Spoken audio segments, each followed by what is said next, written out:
Mr. Deputy Speaker, I stand in support of the bill, and I declare my interest as the Secretary of NTUC.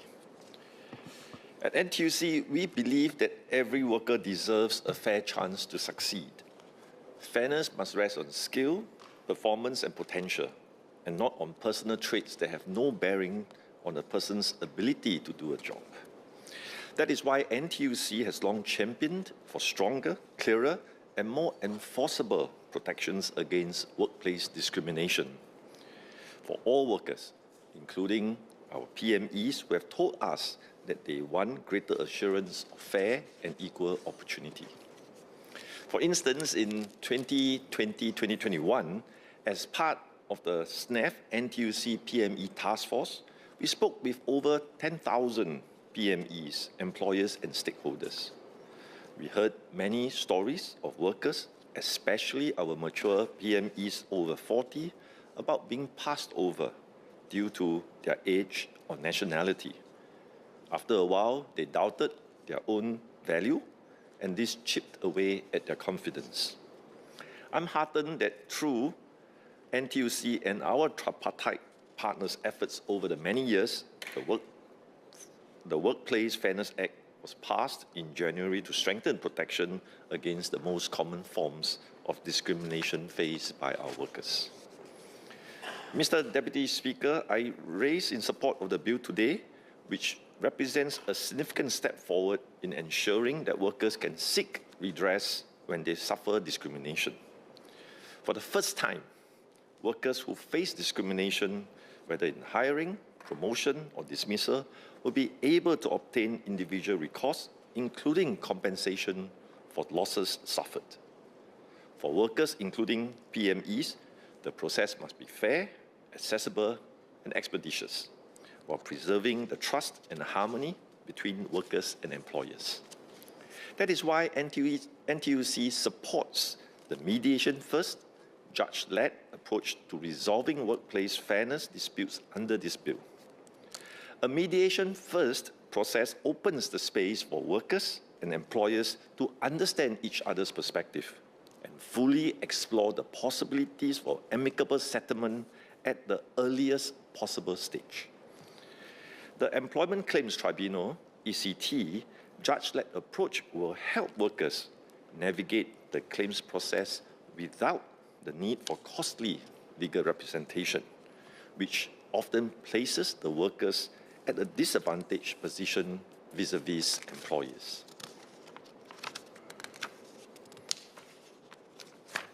This claim process has worked well for other employment claims, such as salary and wrongful dismissal.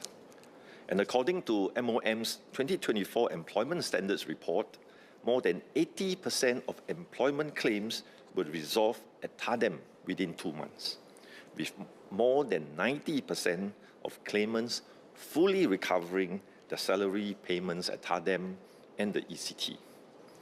In other words, many workers, including the PMEs, whose claims are not likely to exceed 250,000, they will have access to a tried and tested process to resolve workplace fairness claims fairly and quickly without the need to incur legal costs. This is therefore not only about giving each worker fair recourse, but it is also a clear and trusted system that encourages employers to reflect on their own practices and uphold fairness at every stage of employment. When workers know that they can raise issues safely and employers know what fairness requires, workplace culture improves for all. At the end of the day, all of us want a fairer Singapore, where workers are valued for their skills and contributions, not penalized for traits that have nothing to do with their workplace performance. Mr. Deputy Speaker, even within a fair system, many workers may still feel anxious about facing this process alone. It can be daunting. Laws are complex. And while firms are required to have fair grievance handling processes, workers want that assurance that they will be treated fairly and protected against retaliation. So, if you are a union member, you will not have to face this alone. NTUC and our unions are here to guide you every step of the way. From the moment a dispute arises, through mediation, and if needed, all the way to the ECT. For many years, unions have been quietly supporting our workers, drawing on deep industrial relations experience and established relationships with employers. Around 95% of workplace disputes surfaced to NTUC-affiliated unions are resolved at the company level, avoiding the need for further escalation. I'm glad that the bill recognizes and affirms the vital roles played by our unions. And with the ECT claims limit being raised to $250,000 for workplace fairness claims, our unions now can support and represent even more members, including more of the PMEs. Like MOM, NTUC is also stepping up training for our union and NTUC officers. NTUC's Ong Teng Chong Labour Leadership Institute is working with TAFEP on courses for our union leaders and industrial relations officers to equip them to handle workplace fairness claims. We are also actively exploring mediation training provided by the Singapore Mediation Centre for our union leaders and industrial relations officers. In addition, we'll be looking at how to provide legal support for more complex cases.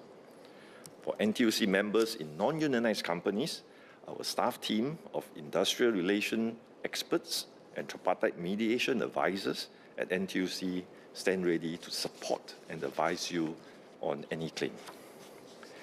Mr. Speaker, sir, this is a new piece of legislation, and ground awareness and understanding among workers and employers are key. I'm glad to hear the Minister's speech about how government with tripartite partners will plan to see how we can help workers and employers navigate this process. I had wanted to ask that question, but thanks to Minister Tan See Leng's speech, I have clarity that tripartite partners will follow through with the implementation and up our game in supporting a fair resolution of any disputes. But I do have a couple of questions that I would propose to the Minister. For workers, I know that the time limits to file claims, while broadly in line with time bars for other employment claims today, still can be quite tight. Workers have 1 month, 6 months, and 1 month, respectively, to file claims for pre, in, and end employment claims. Could the government consider a little bit more flexibility in exceptional cases?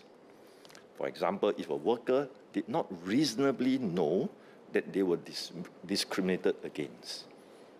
The ground can be very uneven, and some of our workers may not have access even to the English language and may face many difficulties in understanding that they have been discriminated against. So it would be appreciated if the government can consider a little bit of flexibility in such exceptional cases. Finally, as workplaces evolve, new challenges will emerge. AI-based hiring tools could be used for efficiency, but could also unintentionally favor certain groups over others. I hope that together with tripartite partners, we can study how to ensure that such AI systems are fairly used, transparent, and accountable, so that the technology can help workers rather than hinder them. Mr. Deputy Speaker, in Chinese, please. 这种生性，每位工友无论年龄或背景，都应凭技能、表现和潜力，拥有公平的机会。这项法案是我们迈出的重要一步，也肯定了工会在推动职场公平方面的关键角色。一直以来，我们的工会默默帮助面对歧视的工友。大约95%的职场纠纷案，在工会的协助下，都在企业层面解决。随着法案的调整，我们的工会将可以帮助和代表更多的工友，包括专业人士、经理员和行政人员，让他们有一个公平、可行的申诉途径。这种和我们的工会将继续与工友同心同行，在面对挑战时，给予他们引导、建议和支持。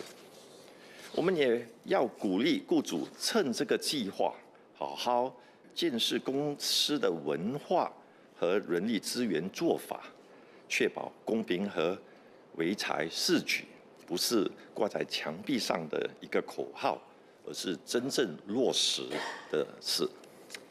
我们也会与劳资政伙伴携手合作，共同打造一个能让每一个工友都被重视、都被尊重，并拥有成长机会的职场环境。Mr. Deputy Speaker, sir, we have come a long way in strengthening protection against workplace discrimination. NTUC and our unions are heartened by the progress made together with our tripartite partners through the Workplace Fairness Act.